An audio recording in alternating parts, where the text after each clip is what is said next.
Hello guys, mayroon po tayong isda dito guys. Pampano. Ayan, nalinas na po natin siya. Ayan, bagong bili.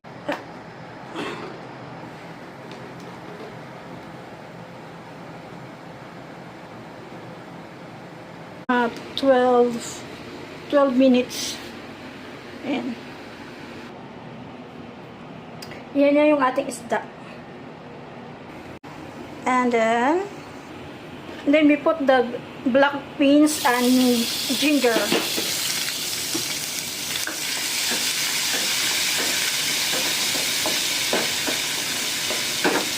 You need to put the hot oil.